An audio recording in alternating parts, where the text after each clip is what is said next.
welcome to Season 2 of Go Wildly podcast.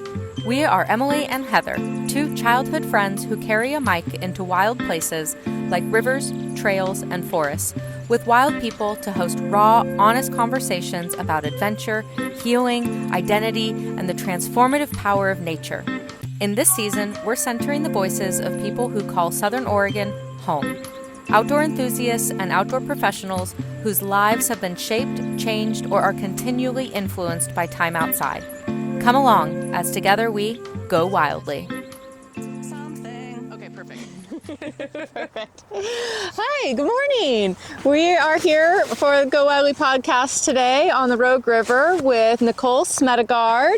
Nicole is a whitewater boater, guide, and instructor who has found home on the river, especially the Rogue, where she's guided for more than 15 years. After showing up to too many pinned boats, stranded swimmers, and river rescues, she made it her mission to promote boater safety and self-rescue skills here in Oregon. She's the owner of Nature Nicole Whitewater, which is an ACA Level 4 certified instructor with over 10,500 river miles and more than 1,000 days on the water. That's pretty damn impressive. She's a lover of inflatable boats, exploratory missions, and what she proudly calls Type 2 fun. Nicole brings deep experience, curiosity, and joy to every stretch of river she runs. We're really excited to talk with Nicole today about her moments on the water that shaped her and why the river is such a powerful teacher. We're floating today from Valley of the Rogue State Park on the Rogue River down to Coyote Evans Wayside. It's going to be a foggy, beautiful day at the beginning of February here in Southern Oregon, and a flat, cozy, calm stretch of water is ahead of us. We are excited. Yeah. Thanks, ladies. Thank Yay. you. Let's hop on board. Nicole's boat. Let's check out this boat. Let's do a little boat tour here, shall Your we? steed awaits you. Woo! Perfect. Our trusty steed. Ooh, she's even got her logo on there. That's a nice boat. Yeah. Yeah, this is a custom color setup. You gotta match the truck, which is also yellow. Which is Is yellow your favorite color? What? No. Oh. Blue. Oh. I know. Yellow's nice. But yeah, you don't want to have your gear all be blue, and then if you're in the river and you lose it. Yeah. Yellow bright as stands your out. friend. I like that your oars also match. We got the Sawyer. And your pad is sparkling. Yeah, have you seen these? No. My friend in Eugene, Brian McGinnis, makes these Oregon River Gear, and the sparkles are actually in the material. It's not like painted on. When I saw it sitting up on the trailer, I thought it looked damp, like misty, and no, it sparkles. I'm in love. I'm about to get myself a new pad. The foam is really good too. It's nice and thick. Yeah. I got those old lady hips. You gotta have the thick foam. Oh, it's so comfy. I'm sold. Maybe we should Give it a little- maybe we There it need is. to ask. He makes these. A friend of yours. Yeah. He's a local Brian manufacturer. McGinnis, you Yeah, he's said? in Eugene. Okay. Oregon River Gear? Yeah. But he might be down for Boatsmith. You might be able to catch him on his way through. Okay. We'll reach Look out. at that mist. It looks Look at this, guys. so... I genuinely love Oregon in the winter.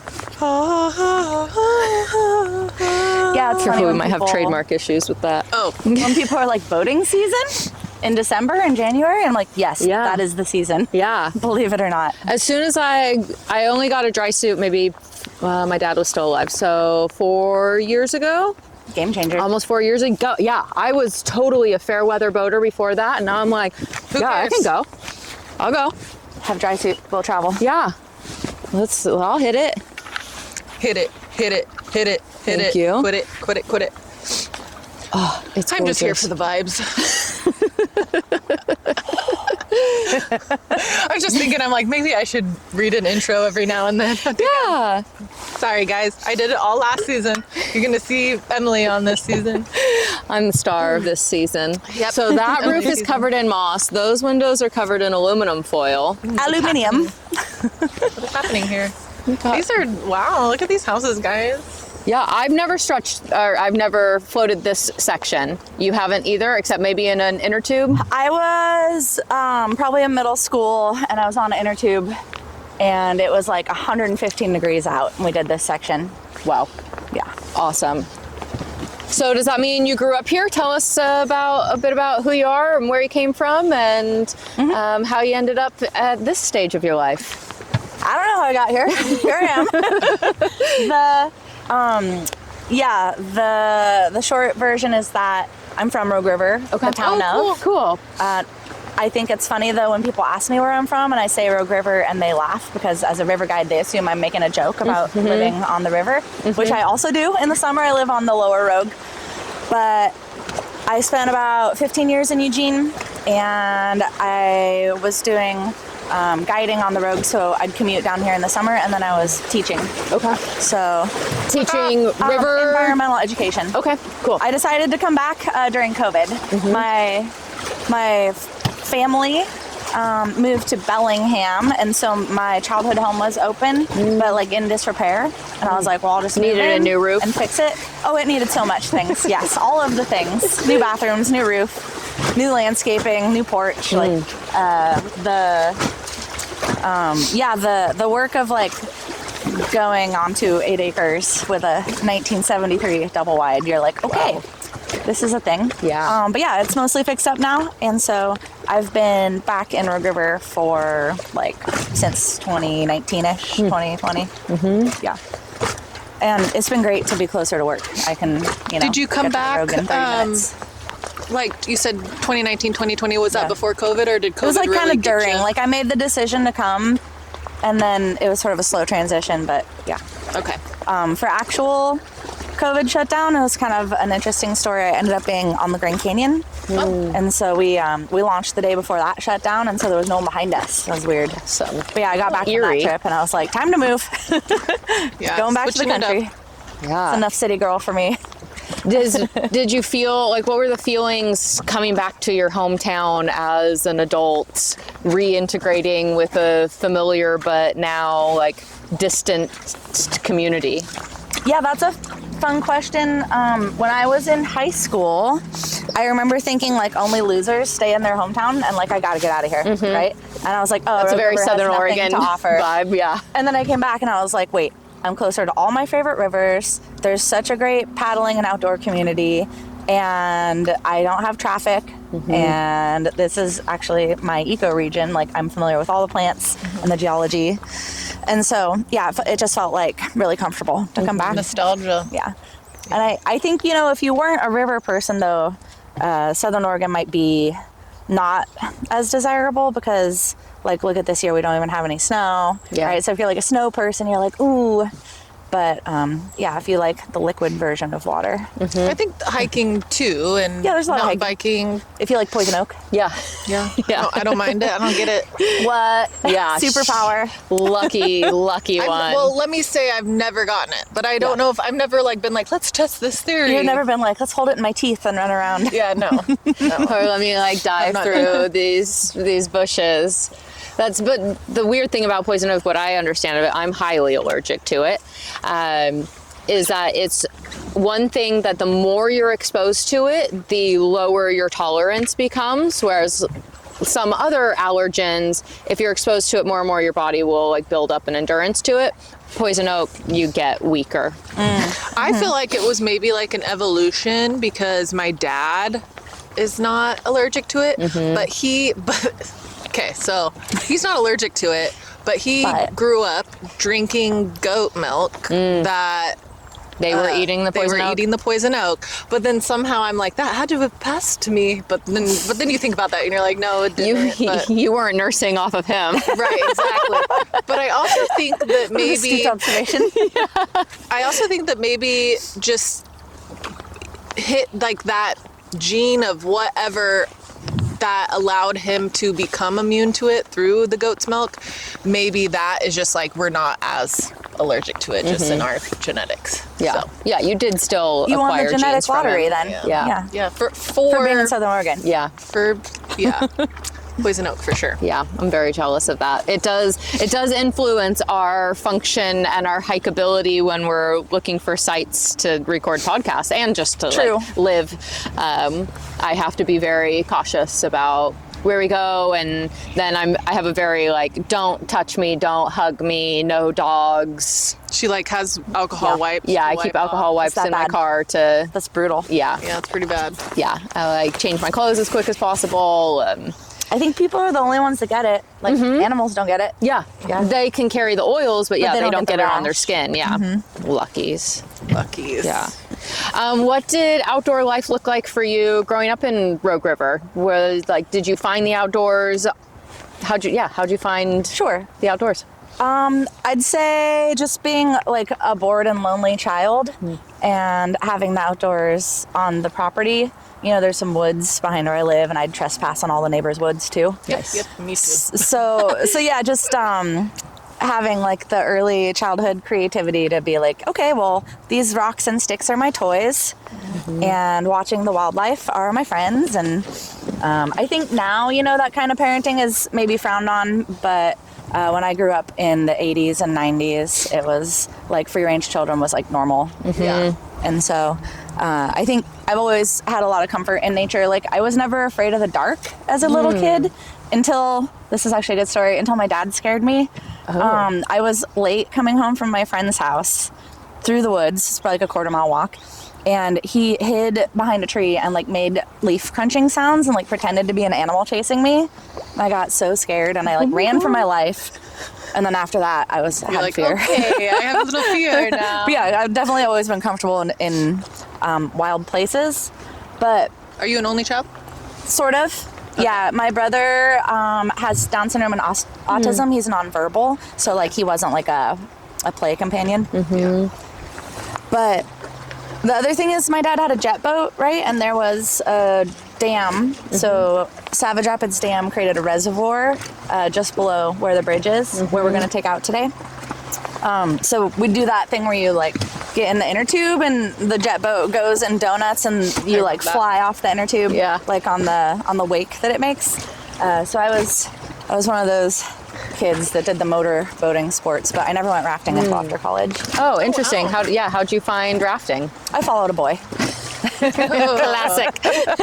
Like literally followed him. I was like, I don't know how to do this. I'm just going to do everything he does. He's like setting an angle and I'm like, okay, I'm doing that too. He's flipping. I'm like, oh, I just flipped too. So Sean, my partner, taught me to boat. And that was probably around 2010. I started going on trips with him. And then I immediately was like, I don't want to just sit in the front. I want to row my own boat. So I picked up rowing first, and now I also R2. Cool. Paddle boat, all the rest of it. Sean spelt with a H? It's S-E-A-N. Mine too. Oh, you also have the correct spelling of Sean. Yes. Parmesan. That's my newest little nickname for him. Cute. Parmesan. But yeah, I have a Sean too. I hear Sean's are good. These are great backyards. I love floating through the residential areas because I love curb appeal, or I guess like riverside appeal, and seeing how their access is. And yeah, I'm jealous. Yeah. Riverfront properties sounds like a great idea though until it's flooding. Yeah. And then you're super stressed out and you're like, what's going to happen? And there's lots of different regulations around how you can develop, what you can, not just like building development, but how you can landscape. And right, because this is designated wild and scenic corridor, so I think we're in the recreational section here. Yeah. I don't think the regulations are as strict, as the scenic or the wild, but they're definitely still there. Yeah. Plus look at all the blackberries they have to deal with. Yep. Yeah. Which I'm is really great talking for myself out of it. No, I don't want riverfront. No, I don't. It's a lot of extra work. I mean, having land of any amount is work, but it being riverfront, there's other considerations to have. I like this house. Looks very new. This black and gray one. Yeah. Yeah. Yeah, I like seeing all the houses too. I'm kind of a little bit of a house snob. Yeah. Yeah, well, it's your job now. Yeah. Are you a professional house snob? I am. There's your next hat. I actually, Praise. my clients, really funny. I know, professional house snob. My clients, I told them I was like going to my open house, and they're like, "Oh, an open hizzy." And I was all, yeah, an open hizzy. And I was like, I'm gonna use that from now on. Look at that though. That's a nice little place. Yeah. Like, I'll take that. I'll take that house. Anyway, I hope it comes with someone to clean all those rooms. Exactly. For real. Yeah.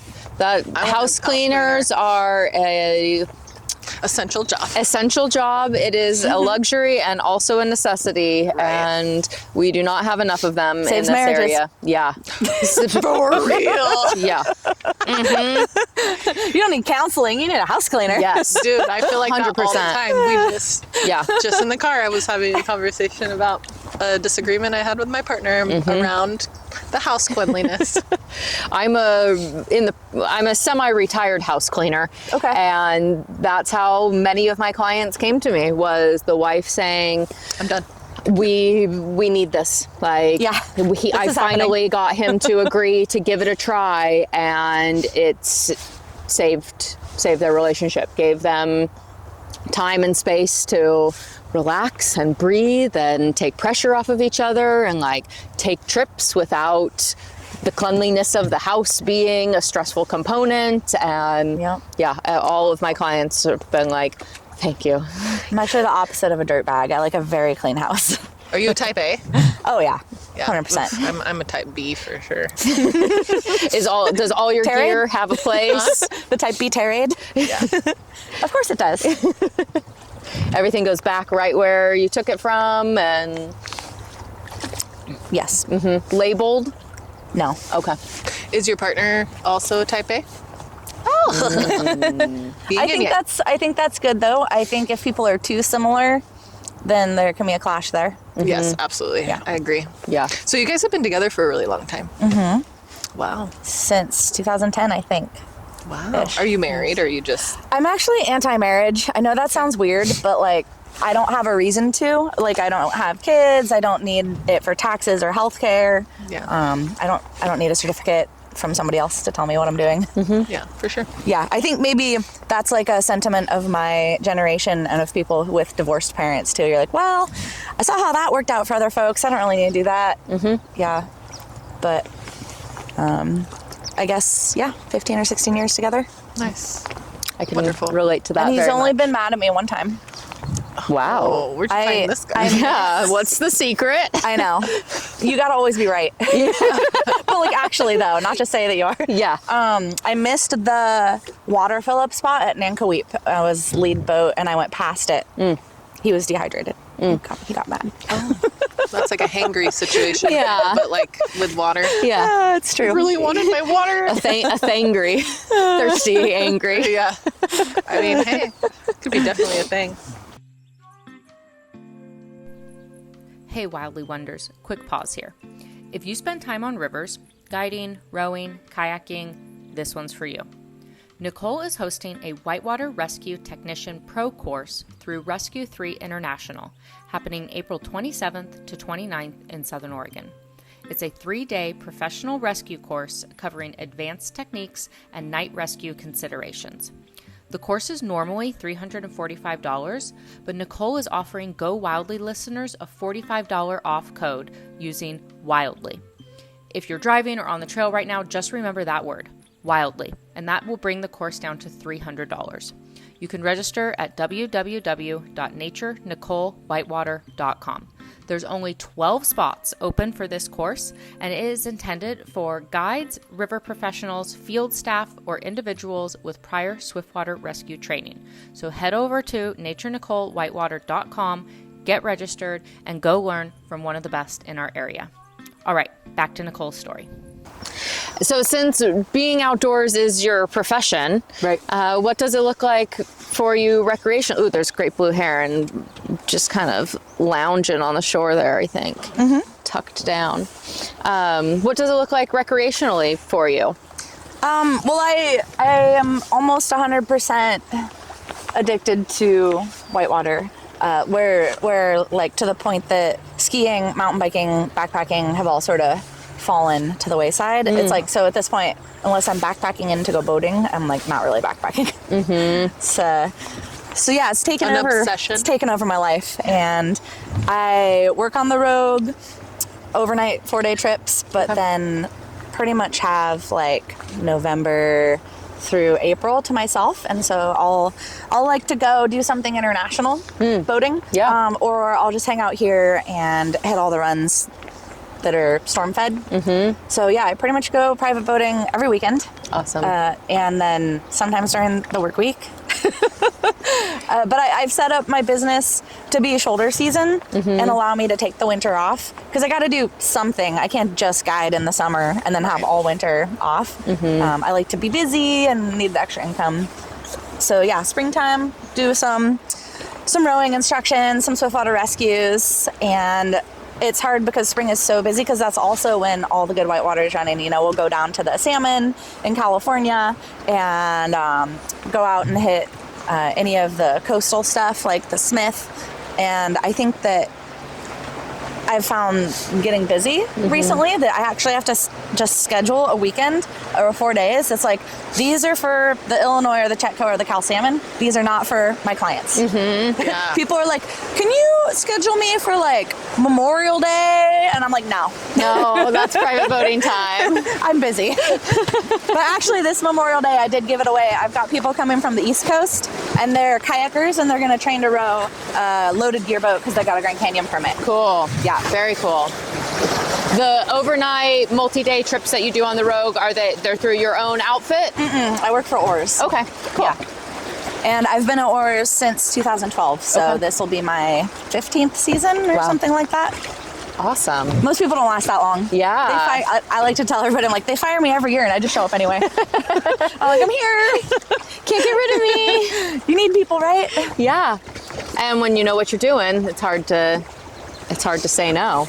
And there's a lot of appeal, I think, for the types of companies that move around to different rivers. Like, I know Momentum just has like every river permit, and their guides hop from place to place, but I actually would rather just be an expert in the one place that I'm working. I don't want it to be a guesswork for the guests. I don't want to be saying to them, I don't know when camp is. It'll be around the corner somewhere. Yeah. So you can say, well, we're at mile 8 and we're going to mile 12. and it's going to take us exactly 22 minutes. Yeah. The other stretches that I want to see, like, I love exploring, and I think that's what boating provides for me, is not just the whitewater, but the exploring places you can't see from trail. So I'll go do that on my own time. Like, I don't need to do that for work. Like, I'm not exploring while I'm like cooking dinner for people. I'm just like, okay, chop, chop, chop. It sounds like you've created a really nice work-life balance and like hobby, like somebody that has chosen their like obsession and hobby and love and passion like into a career. And sometimes those waters get super muddy and like people don't know how to differentiate them, and then they get like super burnt out. But it sounds like you have a really nice cadence with that balance. Thanks. Yeah. So yeah, that's it's important. Good. Yeah, I think it all comes down to the calendar, scheduling that shit out, baby. And like the mindset around it, the mentality of that this is what you love, this is how you generate income, this is a passion and a profession, and staying grounded in that mentality around it that can prevent burnout also. And like my partner said, he would never guide because he thinks it would take away from his love for rafting on the weekends. And so it would, for me, I don't have trouble separating work from play. Like, they just feel Type like A. totally different. Yeah. I'm like, these are totally different modes. I got work mode, I got private boating mode. Yeah, totally. What does he do? He's a land surveyor. Oh, cool. Yeah, That's so- a really great, nice. Also Yeah. outdoors a lot. Yeah. Or wants to be. Yeah, Yeah. good day job. Yeah. What great. what does going to international rivers look like for you? So I've done some stupid things. Do tell. Español no es muy bueno para mí. So yeah, my Spanish is terrible, and so like immediately we were like, okay, let's go do the Cotahuasi, which is like this stupidly difficult river in the middle of nowhere in Peru. And so a lot of people have heard of the Colca, which is one of the deepest canyons in the world. And so the Cotahuasi is technically deeper, like if you measure right from the mountaintop. And it's class 5 with like a couple mandatory portages. And so we showed up and like had friends of friends connection, like had 2 people with us who had never been boating before, which was crazy.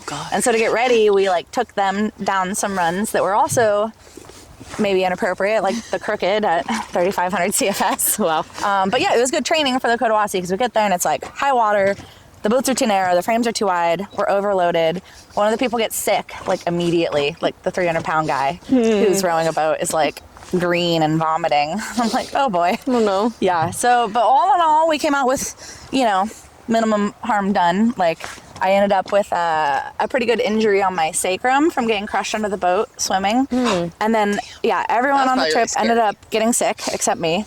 And then You got the guts of steel. okay, but the reason I didn't get sick is I drank too much homemade wine the night before. Killed and off everything. I puked, and I think I puked up whatever norovirus everybody else got, and so then I was fine the next day. Wow. Shit. Yeah, but like coming out of this trip, That's a life hack, guys. Yeah. we also ran out of food. The van wasn't at takeout, and we ended up having to go like another day. The van had got stuck like crossing a bridge over an irrigation ditch that had collapsed, and like it was this whole thing. So we ran out of food, and we had to drive through an illegal mining town, so we couldn't stop for food like as Americans and tourists. And there's one of the guys in the back seat, he was so hungry, he was like growling, he was like, Yeah. because Americans were used to like getting off the river and going for a burger. Yeah. Right away. Like within an hour.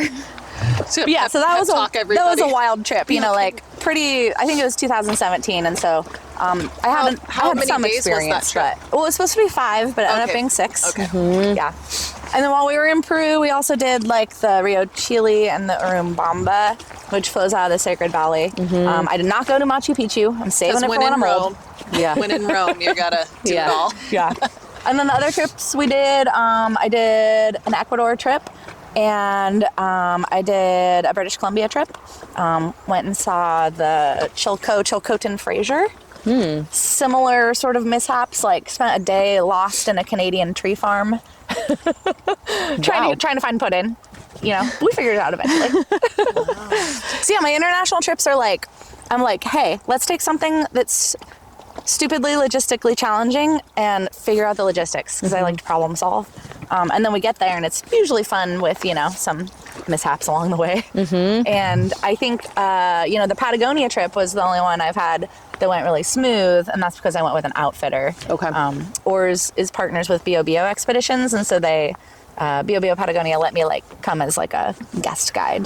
So I had a place to stay, and I had boats, and there were vehicles, and they fed us. And they knew how to get to put in. They knew where the put-in was. So that was good. We did flip twice.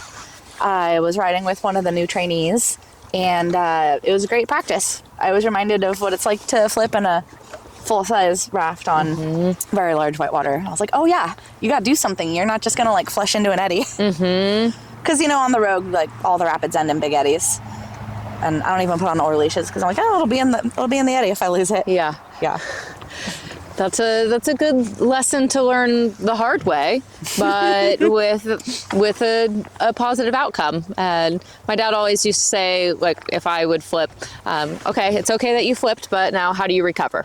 Yeah. It's more about what you do after the incident than what caused the incident. Flips happen. So yeah, and we were ready for it. We're like, yeah, this is probably gonna happen. But yeah, how do you come out of it? How do you maintain, what do you tell yourself to maintain focus and positivity and I guess hope through those stressful scenarios?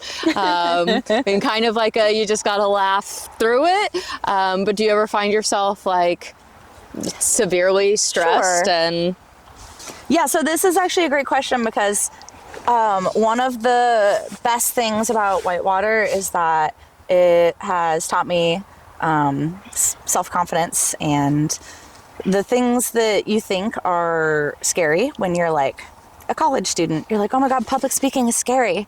And then you go do something real and come out the other side and you're oh, okay, I'm now I understand how fear feels in my body, and I understand I can get through it, and I know it's actually scary. So all the moments where I was this is shit, and I've totally messed everything up, and we're all gonna die. Each of those moments was such a good learning experience that I'd mostly do them all again. I think one of the hardest trips I did was my first trip down the Chetco. I think I swam like 13 times in a day out of an IK with gear in it. It was just like rocky, but swift and steep, and I didn't really have any IK experience.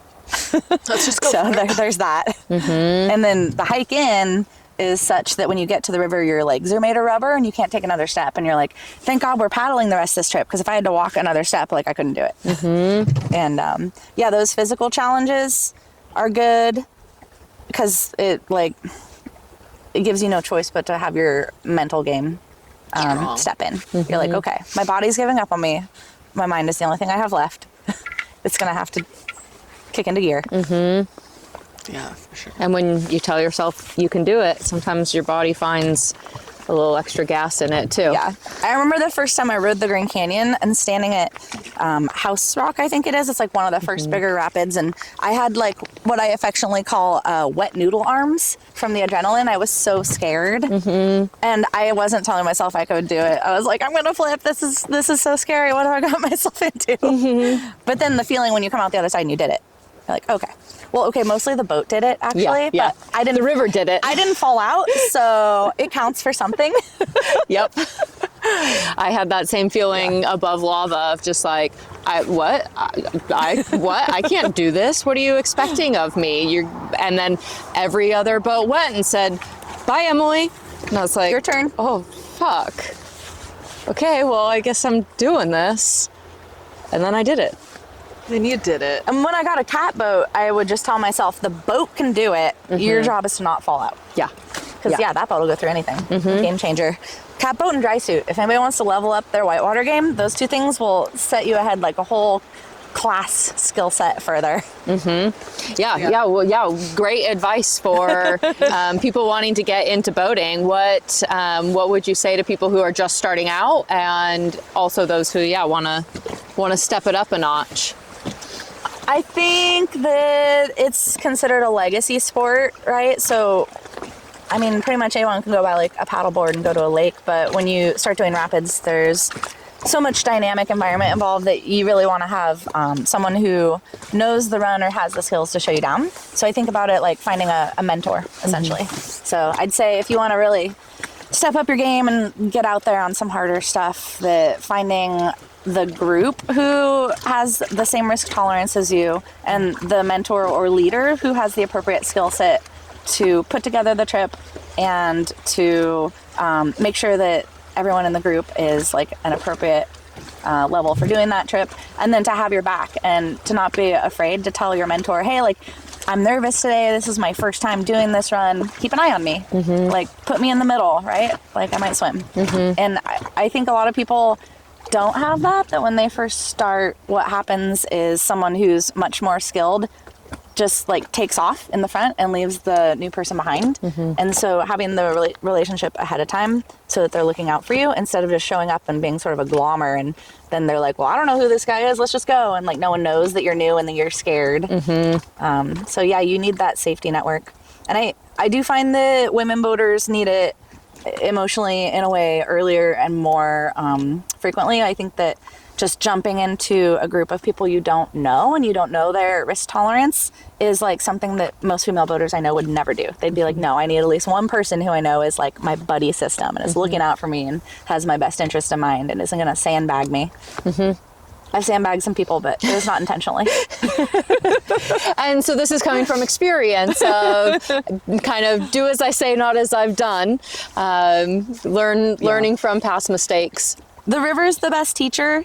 And unfortunately, that means that you have to make your own mistakes a lot of the times. It's hard to learn from other people's mistakes. Like, you can cognitively, right, watch someone have a bad line, but then you get in there and you have to physically get the muscle memory to do it yourself. Like, it's twofold, I think. And the surge may hit you at a different time than it hit them, and you can have a totally different run. Yeah. I also think that starting in a boat that's forgiving is important. You know, a lot of people think they want to be class 5 hardshell kayakers, and they get in like a little slicey hardshell, and then they're like, oh, this is terrifying. Like, get something that's nice and stable to start with. Absolutely. Yeah, that's a very good point. I'm in a position like that right now. I have a necky jive that I inherited. And Yeah, my first hard shell was a necky. Nice. And it's a little slicey for a very beginner, a proficient beginner kayaker. Yeah. But same thing. It really helps to be with people who have the skills, have the knowledge, know that I'm nervous and a beginner, and have an eye out for me. And then I do something. Thank you. I'm bad at camera I maintenance. usually, I'm the It's like gravity strikes again. I'm usually talking with my hands. So, having people who have my best interest in mind and can be supportive in my learning is really, really helpful. Have you encountered, so both my parents were river guides Nice. in the 70s. And So you're rafting royalty. I am, yes. Talk about legacy. That's why I have so many boats. I inherited several boats, essentially inherited when my dad passed a few years ago. And my mom and some of the women in my river community of childhood were some of the first female boaters, first female river guides ever on the West Coast, in Utah and California and Oregon. And they experienced a lot of essentially sexism, and they were the first women hired by certain companies, and they dealt with a lot of like pushback and disbelief in their skills. And so I'm really curious how a professional female rafter now engages in what has formerly been a very male-dominated industry, and if that is still like a tone, prevalent? still prevalent, or if it really is a much more inclusive world these days. Well, the answer, like everything in rafting, is it depends. It depends on where you are. On the Rogue, I had the good fortune to have a female manager, and she was also my mentor. Kate's awesome. Kate Wolney. Yeah. When I started rowing heavy gear boats for oars, I was like the biggest shit show you've ever seen. Like I hit every rock. Now I know where they all are, right? So to have somebody like Kate as a role model made me feel like being a female in the industry was not only accepted but like desirable. And like we had a team who was pretty 50-50 split. Like she hired and looking for diversity on the team. I'd say there's some places I haven't seen that. Like I think in Grand Canyon is one of those places where the culture is still a little bit machismo or like male dominated. And I don't know if it has to do with like how long the trips are too. I know a lot of women have other responsibilities, maybe family responsibilities, or maybe even like family and juggling a career. And so to be gone for 3 weeks is just harder logistically than to be gone for 4 days. So there's something to that. I personally, like, this is weird, but like my dad pretty much raised me to be a boy. He was like, okay, we're gonna work on car engines and shoot guns and go like grub around in the woods and get dirty. And same. And you know, if you want to wear a dress, like whatever, but I'm gonna frown at you. So I always identified as more like of a masculine side of a female anyway. And I'm not like worried about my hair when we're on the river. Yeah. Oh, I did brush it today for the interview. Oh, thank you. Yeah, so maybe my experience hasn't been typical. Also, I think that as someone who's partnered, my experience is different than a single female in what's traditionally a male-dominated industry that, every interaction you have is like potentially also extra above and beyond a work relationship. And so it's like, if there's flirting and work, I think that can be a difficult power dynamic for women to handle. But yeah, my experience is that the industry is changing. It's getting more professional and it's getting more inclusive to not only women, but, people of color and everything. I think that the Rogue is probably uncharacteristically like half and half guides of men and women, and that a lot of other places that I've been still seem like it's heavily male. And I also see that the more difficult the whitewater, usually the more male dominated it is. But people are trying to change that, and there's some really cool initiatives and programs out there that are like getting women guides into places. And Alicia MacArthur is doing a really cool thing. She's like working with women in India to become guides, and she started like it's called WOW, like I don't remember what it stands for, but Women you can look of it up. Whitewater or Like something? Worldwide Women of Whitewater, maybe. Cool. Yeah. So there's We have a people out there similar who one care. with the bike industry. Yeah. And that's all it takes, I think, is people who know that there's a disparity and will take just a little bit of extra effort to kind of like, okay, we're going to hire a couple girls this year too, and like make the team more balanced. And I think it's also great to have some, like, females tend to have that like mama energy, and I feel like as somebody that would maybe pay for a trip to have a few women, I'd be like, and like older women too. Yeah, Yeah, like not girl just like power. the 18-year-old Girl Yeah. Scouts. Like, let's But get some even them ladies. have- even I feel like, women just have a superpower of like comfort and warmth typically. Not me. I mean, that's taught to us. We Right. don't necessarily have that. Or maybe it's more solidarity for me, and personally how I view like just Yeah, if you're a nervous woman coming Yeah. on a trip, it's Yes. nice to see, oh, there's other women here doing this. Okay, I have a little extra comfort. Yes. If they can do it, I can do it. yeah, And like we're doing family trips, so like Right. we should have a diverse set of guides to connect with the guests. yeah, it's the connecting experience too. I don't know, I was just thinking of like the paragliding offer that we just got. We just got like this, like, oh, we'll have to like get you in the event and like tandem you guys. And I was just like, that's amazing, wonderful. If there's a female up there, I'll feel better. Yeah. Like, not like, You want to be koala beared onto some random dude? Yeah. I'm sure the people who do the tandem take the Yeah, the they safety know. very seriously. Yeah, totally. Very conservative.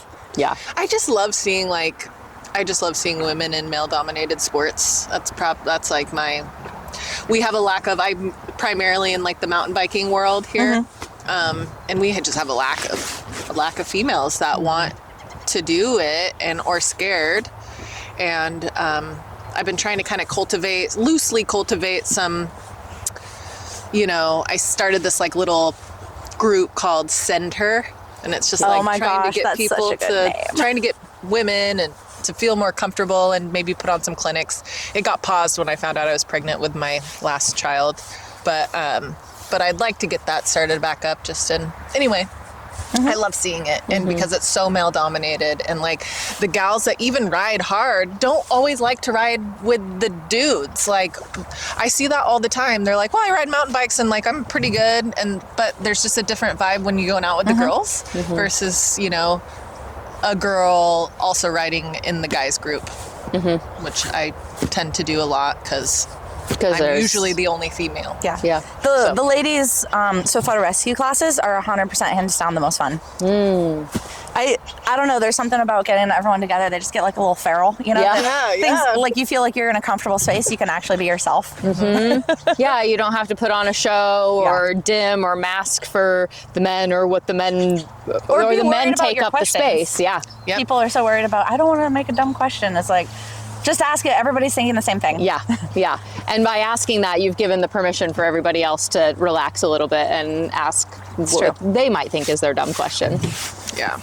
So you do specific women-only swiftwater classes, or I it just have, kind of works out that way? No, I've advertised a few that were ladies or like feminine identifying people, and they filled pretty well, and they were super fun. It was actually my first year of operating. It was one of the very first classes I did, and so my poor students, they were kind of guinea pigs at that point because I was still figuring out my teaching style, and I still am, but they were such great ladies. Some people came all the way from like Colorado even to take the course because they wanted to do a women's specific course. Do you feel like they miss out on anything by only having women and not having the like diversity of pulling a man's body out of the river, or like are there elements that you have to make different accommodations for in that sense? Everyone's just a person, and so I find there's more individual variability than there is between genders. Cool. So I don't think having an all women's course is like missing out. I think it's just extra fun. Awesome. Yeah. Yeah. I feel like I'd be more inclined to do an all women's course. What is that? Grody. The legendary Rogue River foam. The ranger will tell you, don't worry, it's natural. Yeah. It's Ugh. pollution. Gross. Whatever that is. So we ask a lot of questions, obviously, and we're very curious about many things. The interview process. But we are especially curious about a experience that you had outdoors that was pivotal, life-changing, redirected the path of your life, or is the thing that you look back on as The most core memory, like outdoors. I knew this question was coming, and I failed to prepare an answer. It's okay, off the top of your head. I think I'm gonna go with the first rescue I did. So, the thing that makes that pivotal for me is I realized that all the information for performing effective rescues is out there and available, and that river guides don't really research it or practice it. And so that led my swiftwater rescue instructor course of my life to go that direction.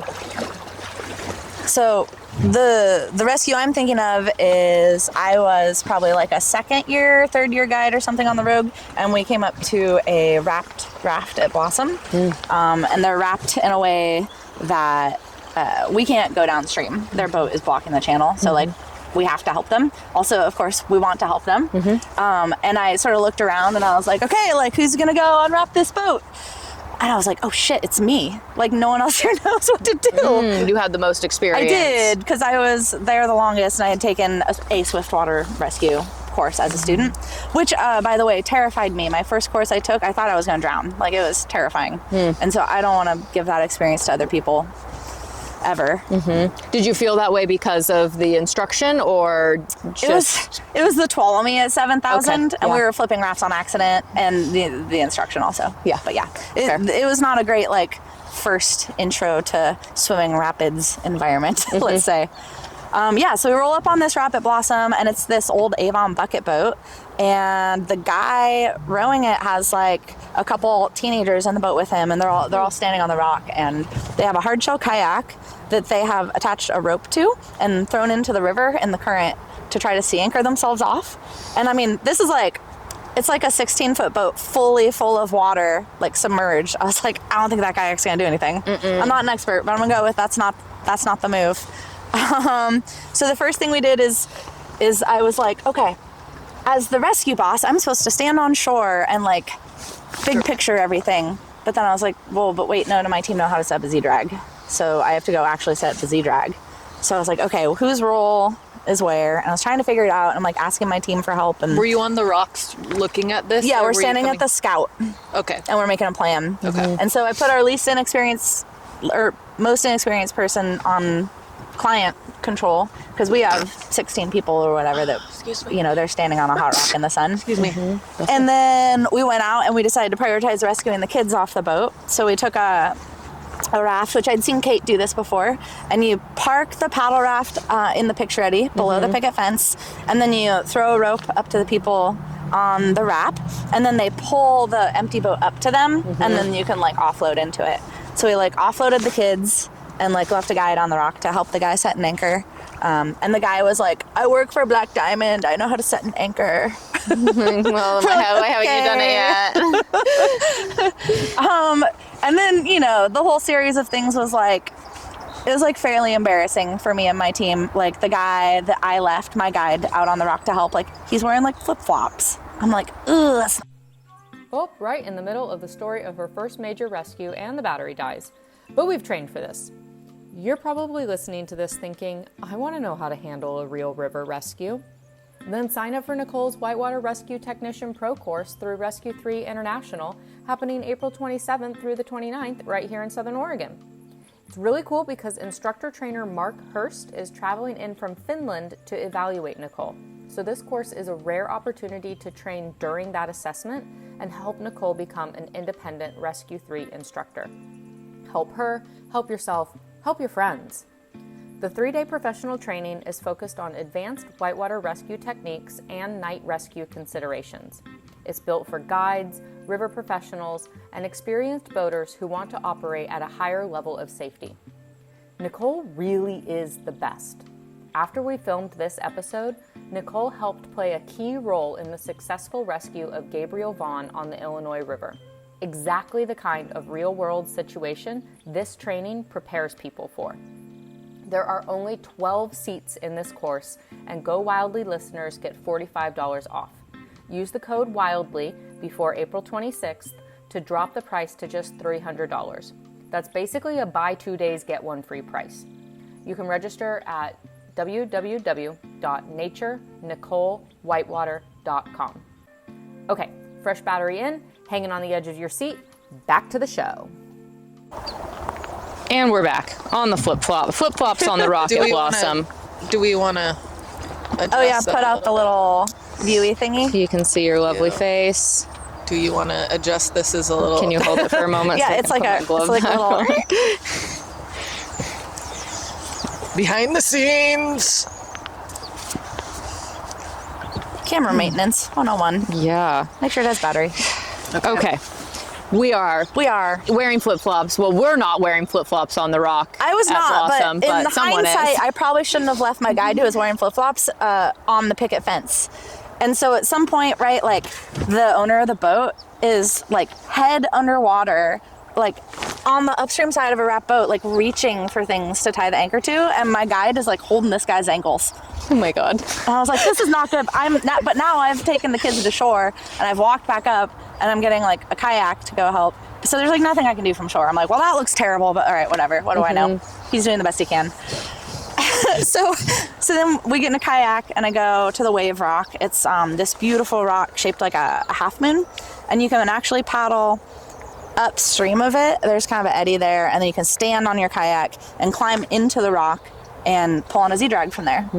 So I had one of my other staff set the anchor behind me, and me and this girl Lily were pulling on the Z-drag, and you know, we've got like 3 feet of rock we're standing on, so it's like you pull a tiny bit and then you're like and I don't even know if I did the Z-drag right. I'm like, I don't know if it's even working, but we tell the guy to deflate the boat, which, you know, the hand signal for that is like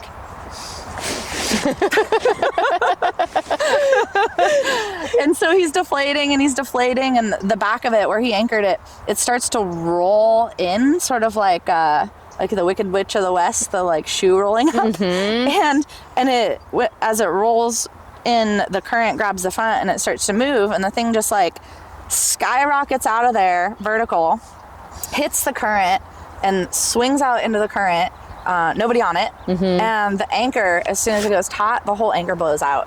So it turns out it's a balsa wood frame, which that's not a thing. I don't know what that is. Yeah. And so he tied it to a D-ring, just one, and the whole D-ring came off, including the patch, and it flew back at us, and we ducked and covered for saving our moneymakers. Yeah. And, you know, the crap all blew past us, and I was like, that was horrifying. I need to figure out how to do this better.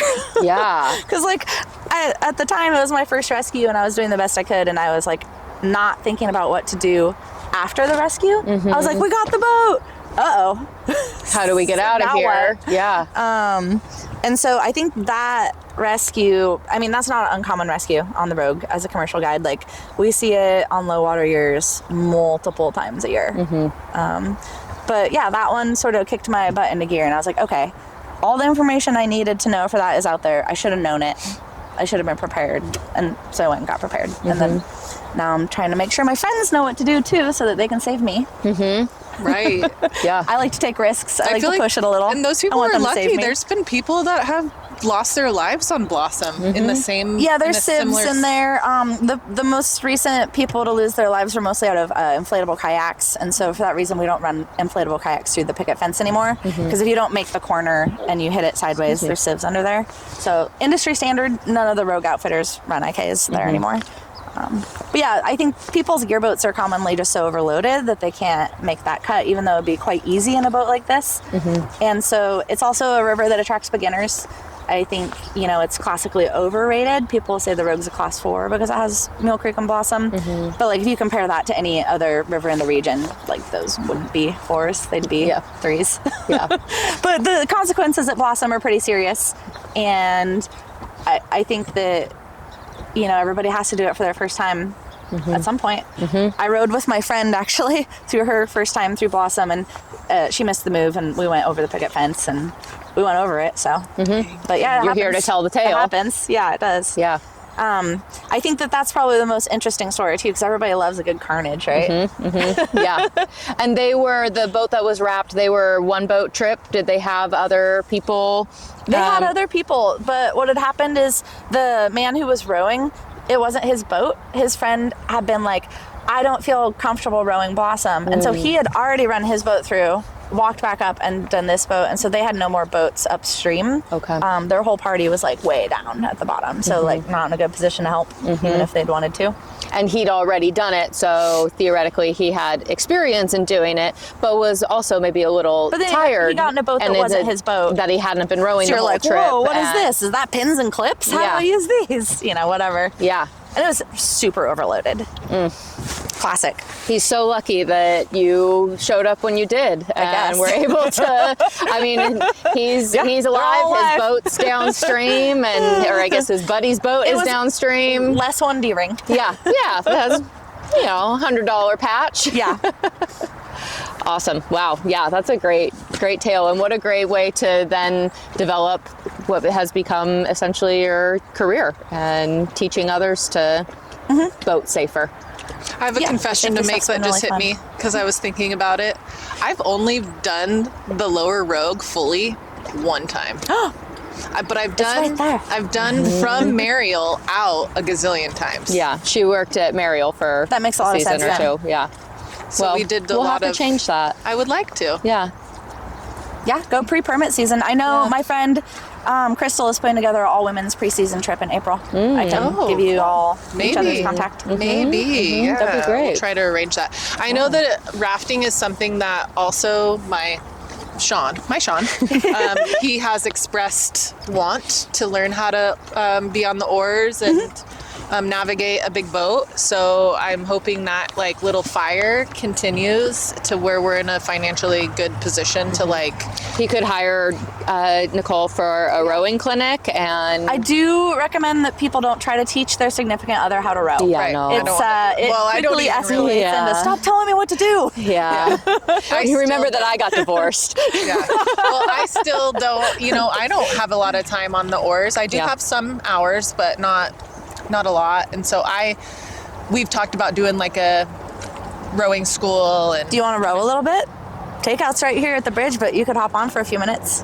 I'm fine. I could give you some pointers. Sure. Come on. I guess. Give it a go. Okay. All right. You're with the teacher. I know. I know. I was thinking about it. I was like, okay. Why say no? Why say no? It's a year of yes. Yes. And then next time we float in my boat, you can row. Yes, these Heather. are nice and light too. Cool. And then I know you primarily go backwards, not forward. I love pushing, actually. Yeah. Pushing, pulling. Yeah, just depends on I haven't been what's needed. Oars in a minute. This is great. Yeah, you look like you've done it before. I actually grew up on the Rogue. My dad's a big boater. Nice. Big rafter. But for many years, we took his hard boat down, his drift boat. Aluminum drift boat? And then he finally got a cat. And then we started boat, and then we did the middle fork of the salmon and some cool stuff. But I was always passenger because I was young. So I've seen some young people row in the Rogue, like 12-year-old girls row in the Rogue, and looking good doing it. Yeah. I was like, in their own boats, nobody else. My greatest regret is that my parents never took me rafting. I was like, we live right here. How do we not go? Yeah, and I've been through the swiftwater rescue. But like I said, I never really, it's a partner thing too. Like if your partner's really into something, you tend to kind of gravitate towards certain things, which Sean, like I said, Sean has definitely gravitated towards river stuff more, but we bike. Yeah. We're big bikers. Biking. I think having a significant other who does it with you allows you a lot more access because you don't want to go solo. Right. And so if you can have someone you live with or are partnered with as your second, it's just like a given that you can get the trip together. You're like, well, we could do it just the two of us, 2 boats. And then once you're going and you already have a plan, then it's easier to invite other people instead of being like, well, I'd love to do the Rogue, but I really need some people to share shuttle with me. Yeah, Right. yeah, it makes shuttle logistics a lot easier. Yeah, it's a lot easier if you have more people. Yeah, Sean really likes the river, and before we had Roscoe, we did a lot of stand-up paddleboarding. Like, he's very interested in doing like whitewater stand-up paddleboarding, and he tried, and that was really funny. And he like broke his tailbone. Not really. Oh, but, like, that's not funny. Dunriffle. Oh, Riffle. It done got rippled. yeah. And so that was pretty funny. But now that we have Roscoe too, and Roscoe's younger, he's like, maybe we should look into like actual big boating. Your dad goes a lot. Like, we could, Yeah, we can make it Emily happen. goes, Emily, da, da, da, da. But anyway, so yeah. When I was dating a river guide, quintessential dating a river guide, Everyone goes through that phase. Yeah. we did some R2ing on the white salmon, and that was an experience. I've really adopted R2ing as my preferred method of getting down it the was river. fun. I think that it just we opens didn't up a lot R2. of We had a lot of crew. narrow We had sections. 4. You had a frame? We had 4 people, Yeah. I think. R Ford. Our Yeah. Ford. Yeah, we are Ford. Yeah, it opens up narrow sections. It makes gear logistics a lot easier If you have it's to just carry boat and it, paddles, and See, I just want to relax. you just want to go. You don't have to. My arms are so weak. Well, you're only using your arms, not your core. Yeah, it's a full body You exercise. gotta hinge at the waist. Oh, yeah. Just keep my arms I like tell my students, pretend like your arms are out in front of you in casts. Your elbows are in casts. Okay. How are you gonna row? You have to hinge at the waist, right? Yeah. You have to give it a little. And then the other thing I'll do is when people do that, like rowing in their armpits, I'll stand here and I'll put my hands back so that if your elbows hit my hands, I'm like, okay, your arms are too far back. Oh, It's like a classic. If you've never had training for some reason, people like to row like in their armpit with the chicken wings out. Yeah. Stop that. Put your elbows in. Am I doing that? Kind of. I don't know. It's just your coat. It's too poofy. It doesn't allow for the hinging. I love it. Thank you, Nicole, for your knowledge and your skills and your stories, and for get to bringing the us boat out on your boat today. Our boat launch is on I the see left, exactly under the bridge there. Okay, cool. Heather, do you want to ask our wrap-up questions? Oh, yes. When your body expires from this plane of existence, Emily said it so much that I remember it. How do you want to be remembered? Oh, I think I'm not as worried about being remembered as I am about just like leaving a positive impact in general. Okay. It's okay if people forget me. Right. And then if you could give your younger self some advice, what would you give your younger self?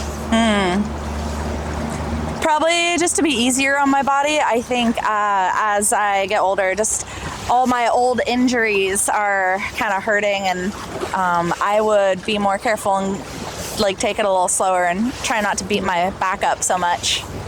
Maybe I can get a buddy to help me lift that cooler. Yeah.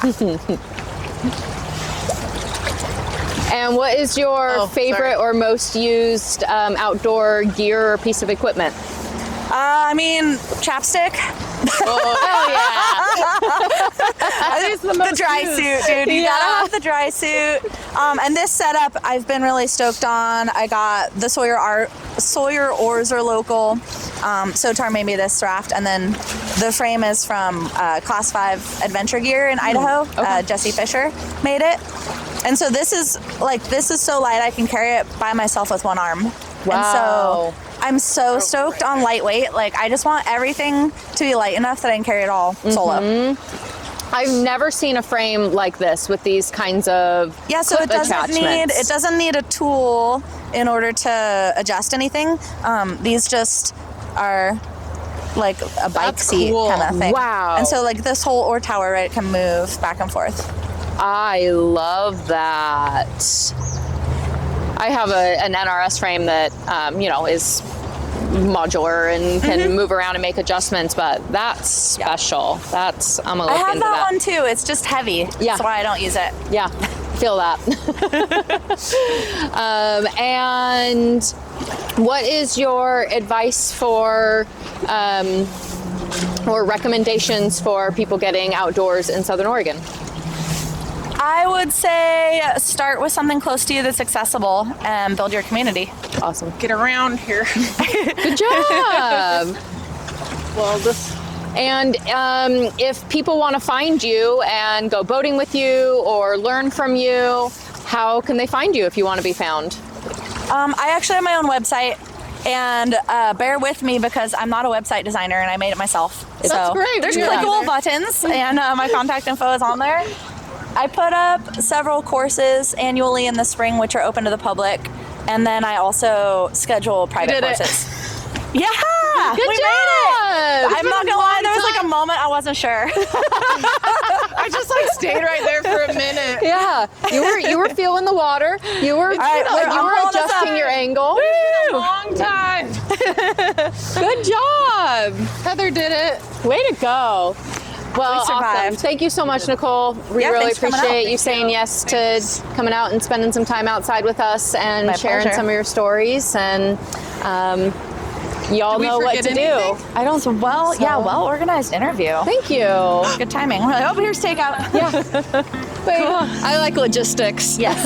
We have refined our craft Yeah. too. Yeah. So, thanks for watching. Catch us you. next week. Follow, subscribe, like, share, Comment. tell your friends, comment, things. and stay Follow us on tuned. socials. Okay, bye. I'm Emily, that's Heather. Together we're Go Wildly. That's a wrap on this episode of Go Wildly. From the bottom of our backpacks, thank you for listening.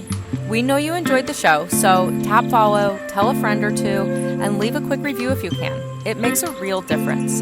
Your support allows Go Wildly to reach new listeners and bring more outdoor stories to the mic. Until next time, go wildly and go outside.